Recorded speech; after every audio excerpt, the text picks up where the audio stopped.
melanjutkan acara yang kelima, yaitu sambutan-sambutan. Sambutan 1 yang akan disampaikan oleh Rois TPA El Firdaus kepada Al-Ustadz Ahmad Ma'adi. Waktu dan tempat dipersilahkan dengan segala hormat. Bismillahirrahmanirrahim. Assalamualaikum warahmatullahi wabarakatuh. Alhamdulillah wa syukurillah ala nikmatillah, la hawla wa la quwata illa billah. Asyhadu an la ilaha illallah wahdahu la syarika lah, wa asyhadu anna Muhammadan abduhu wa rasuluh. Allahumma shalli wa sallim ala sayyidina Muhammadin wa ala alihi wa ashabihi ajmain, amma ba'd. Kepada para asatidah TPA El Firdaus yang sama-sama kita hormati, dan kepada Al-Mukarram Bapak Kiai Abdul Ghafur dari Ilhu Riau yang sama-sama kita muliakan dan kita harapkan barokah ilmunya, dan kepada para sesepuh kita, para Bapak Kiai Ustadz yang sama-sama kita hormati, dan kepada seluruh panitia pelaksana peresmian TPA El Firdaus yang sama-sama kita hormati, dan kepada grup hadroh juga yang sama-sama kita hormati, dan kepada seluruh jamaah atau bapak ibu hadirin hadirat rahimakumullah. Pertama, marilah kita panjatkan puji syukur kehadirat Allah Subhanahu wa taala, yang mana pada kesempatan malam hari ini kita masih bisa bersama-sama dalam rangka peresmian gedung TPA El Firdaus. Semoga perkumpulan ini diberkahi oleh Allah Subhanahu wa taala. Amin ya rabbal alamin. Kedua kalinya salawat beriring salam selalu terhaturkan kepada baginda kita Nabi Agung Muhammad sallallahu alaihi wasallam dengan ucapan Allahumma sholli ala sayyidina Muhammad wa ala ali sayyidina Muhammad. Kepada Bapak Ibu yang dirahmati Allah, alhamdulillah beberapa bulan telah jadilah gedung TPA ini. TPA ini diberi nama TPA El Firdaus, diambil dari nama Pondok Pesantren El Firdaus Jawa Tengah, di mana dulu saya menimba ilmu di sana. Dan alhamdulillah kemarin putra dari pengasuh Pondok Pesantren El Firdaus dari Jawa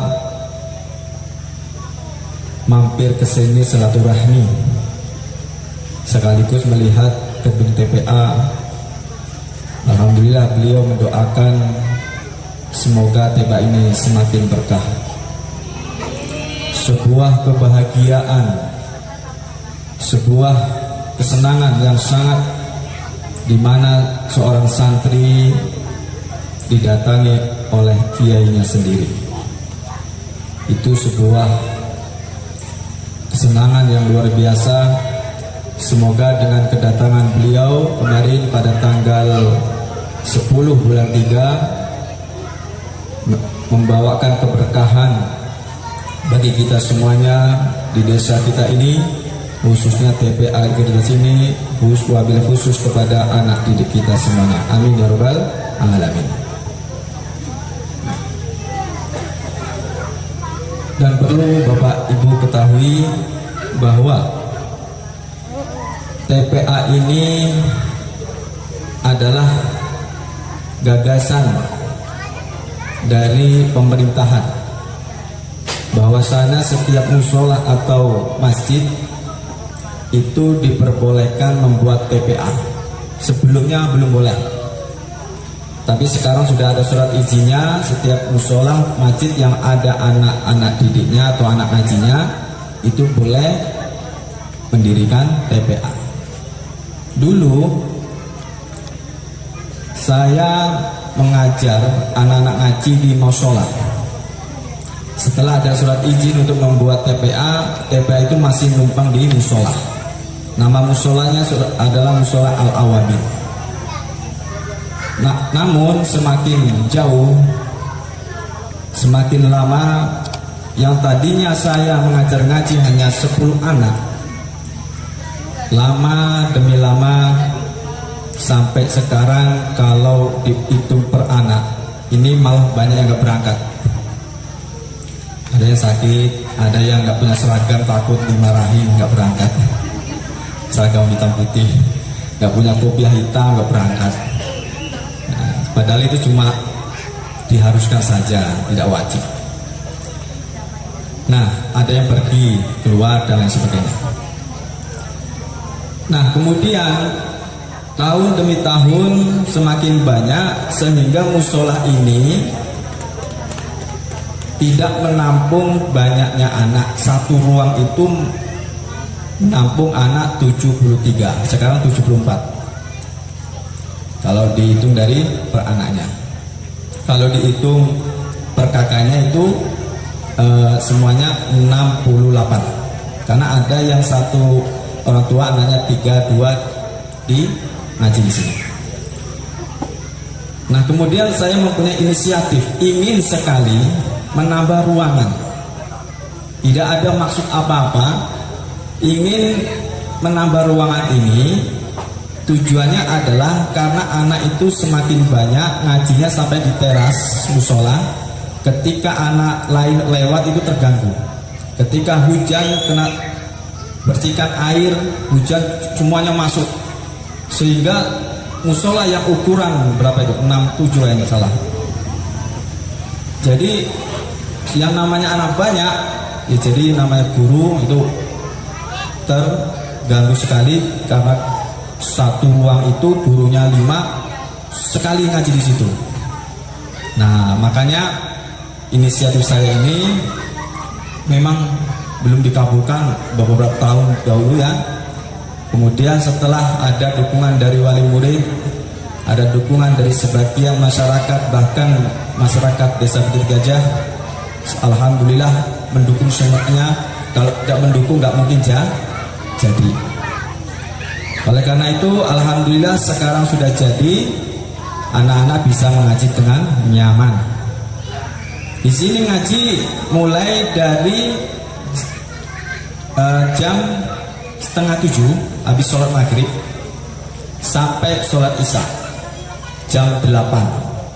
Kalau yang lainnya sholat azannya itu sholatnya itu 7:30, di sini paling terakhir sendiri. Karena apa?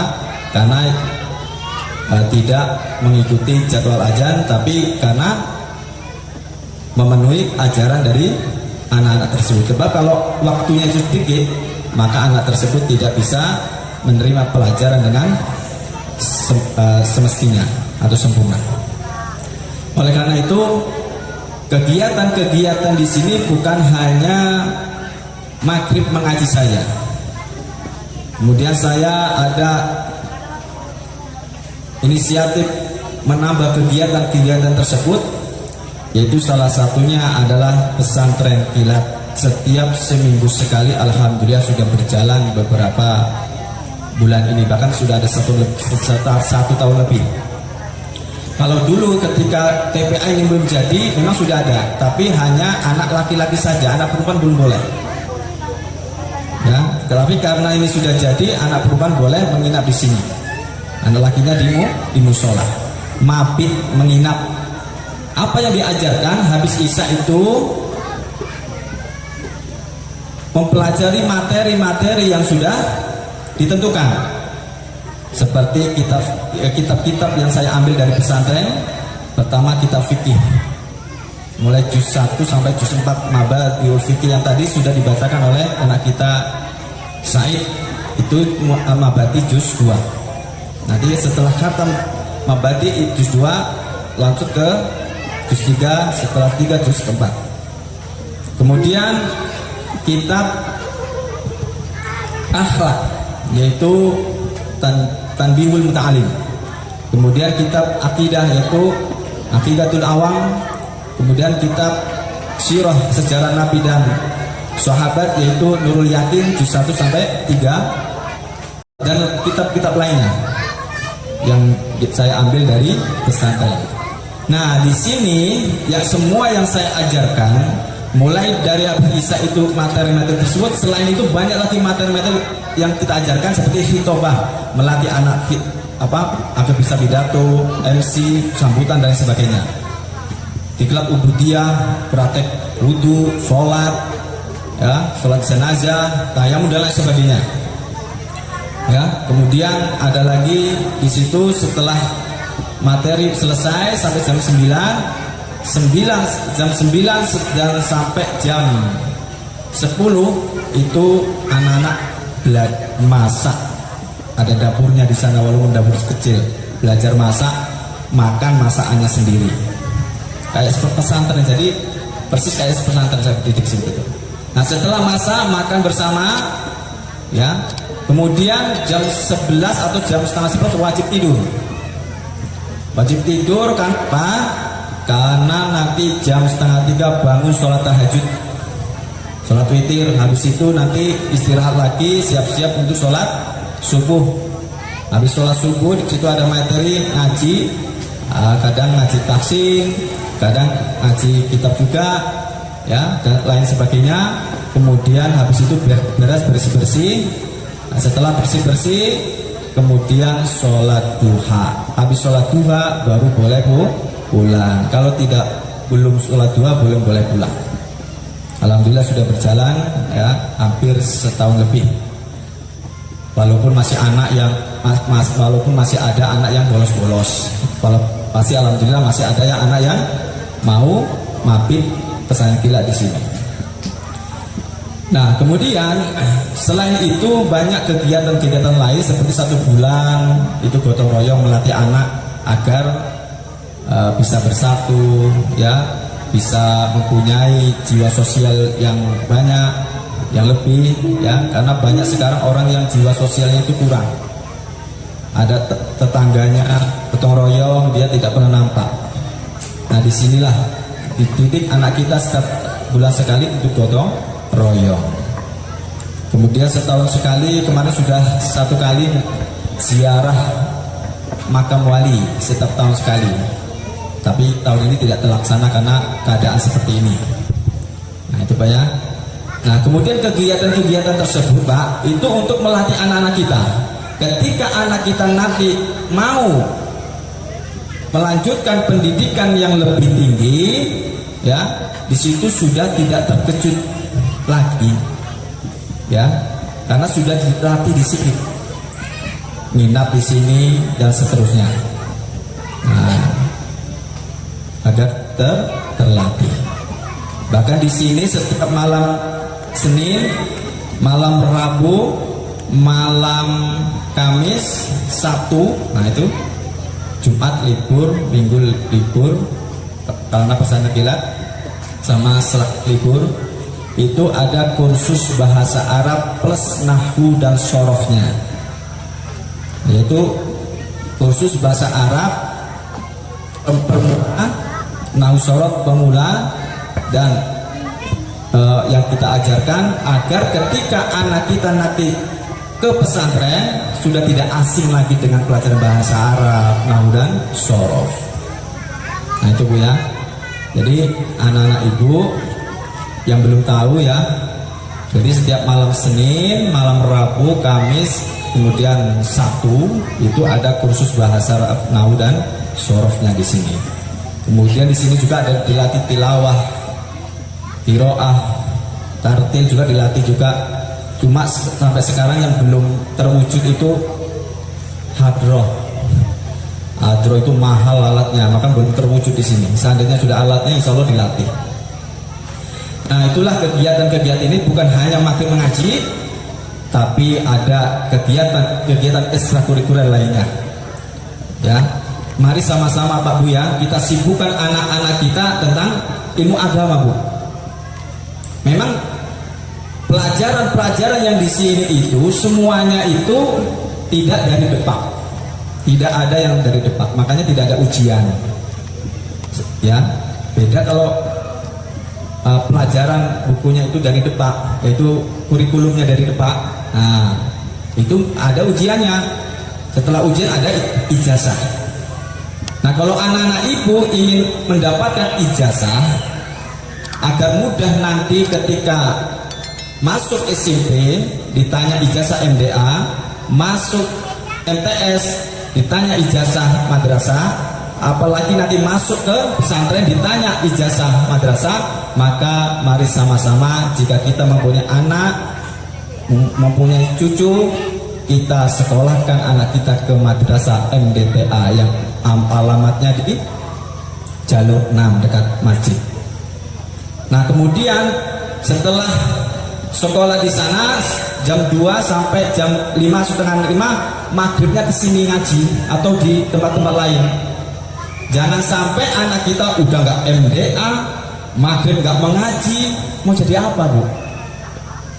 Mungkin kita ini belum terasa sekarang. Nanti kalau kita sudah tua, Bu, lebih-lebih kalau kita sudah mati, kita itu butuh dengan adanya anak soleh-soleha.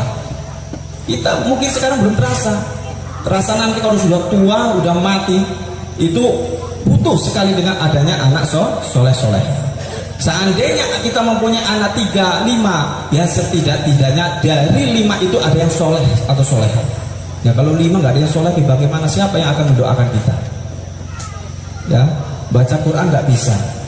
Coba kita lihat anak-anak kita, udah nggak MDA, udah nggak maghrib ngaji, lihat di rumah apa yang mereka lakukan, HP. Na'udzubillah, mau jadi apa? Padahal kebahagiaan yang sangat diharap-harapkan oleh orang tua itu adanya anak yang soleh-soleha. Oleh karena itu mari Bapak Ibu, bagi yang mempunyai anak atau cucu, mari kita sekolahkan di MDA siangnya, kemudian maghribnya ngaji di tempat-tempat yang ada. Pokoknya di sini kan bukan hanya di sini saja, di tempat lain. Ya. Di sini boleh di tempat lain. Nah, jangan sampai anak kita itu tidak disibukkan dengan keagamaan, kegiatan-kegiatan keagamaan. Makanya mari sama-sama kita dorong ya adanya pendidikan di Bukit Gajah ini seperti madrasah MDTA. Karena di sebagian daerah lain, Bu, ketika anak kita mau masuk SMP, MTS atau pesantren itu sudah ditanya ijazah MDA itu. Ya. Di sini belum, tapi suatu saat nanti ditanya. Makanya sebelum itu terlanjur, kita mari sama-sama anak-anak kita yang belum sekolah madrasah, mari kita sekolahkan di sana. Kemudian jangan lupa maghrib mengaji. Semua itu untuk kebaikan kita semuanya. Gitu Pak ya. Oleh karena itu nanti kepada Al-Mukarram Bapak Kiai Abdul Ghafur untuk menyampaikan ya tanggung jawab kepada orang tua, kepada anak, ya bagaimana? Karena sekarang banyak orang tua itu tidak memperhatikan ilmu agamanya anak. Kalau ada orang tua tidak memperhatikan ilmu agamanya anak tentang pendidikan agamanya, maka itu sama saja menumbalkan anaknya masalah di dunia. Nah itu ya, kalau ada orang tua tidak peduli dengan pendidikan agama, maka sama saja dia menumbalkan anaknya, sama saja menjerumuskan anaknya. Ya, itu mungkin saja karena masih panjang nanti waktunya ya. Intinya kita di sini sama-sama mendengarkan nanti ceramah agama yang akan disampaikan oleh Al-Mukarram Bapak Kiai Abdul Ghafur nanti. Mungkin itu saja yang dapat saya sampaikan. Terima kasih kepada semuanya pihak yang mau membantu ya pembangunan TPA ini, mau mendukung kegiatan-kegiatan yang ada di sini. Semoga kita semuanya diberkahi oleh Allah Subhanahu wa taala. Amin ya rabbal alamin. Mungkin itu saja, awal dan akhir, kurang dan lebih mohon maaf. Ihdinas siratal mustaqim. Wassalamualaikum warahmatullahi wabarakatuh.